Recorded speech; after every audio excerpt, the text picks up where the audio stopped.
Monica Bonfanti, quel bilan tirez-vous pour l'année 2009? Le bilan que nous tirons, en fait, il est très contrasté puisque nous avons des très bons résultats et nous avons des résultats moins bons.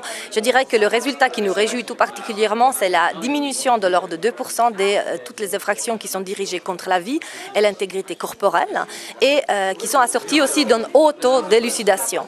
Bien sûr, ce tableau va de pair avec les infractions contre la propriété et dans lesquelles nous avons une hausse de l'ordre de 7% et un faible taux d'élucidation.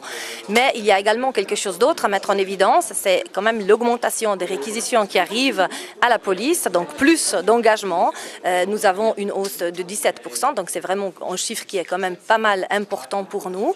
Et de l'autre côté, on a aussi des chiffres quand même positifs par rapport à la sécurité routière. Et nous voyons que maintenant, tous les efforts que nous avons déployés par rapport aux opérations ponctuelles que nous avons faites commencent vraiment à porter leurs fruits. Au niveau des cambriolages, Genève est toujours à la tête dans le pays. Qu'est-ce qu'on peut faire pour faire évoluer cette situation?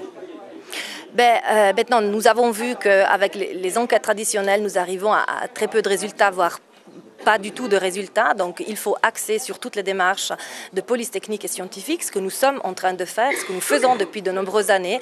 Puis, de l'autre côté, il faut mettre en place un système beaucoup plus efficace de gestion des liens. Il y a cette gestion des liens qui s'est faite, mais dans le cadre de la réorganisation de la police, c'est vraiment un point sur lequel on attache beaucoup d'importance. Quels sont les grands projets pour 2010?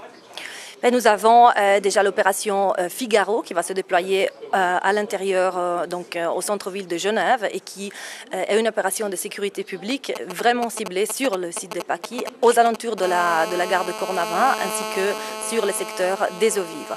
Donc c'est une opération de police coordonnée. On va injecter des moyens policiers en fait tout au long de l'année à partir de la mi-avril jusqu'au 31 décembre 2010.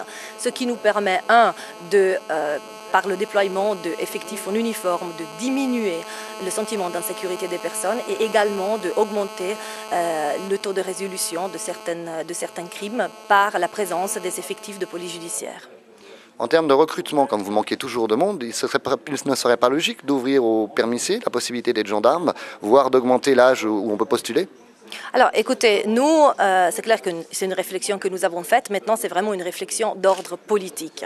C'est clair que nous, on peut raisonner par rapport et c'est sûr que la nationalité, elle n'influence pas ces critères. Maintenant, c'est vraiment une décision politique qui doit être prise.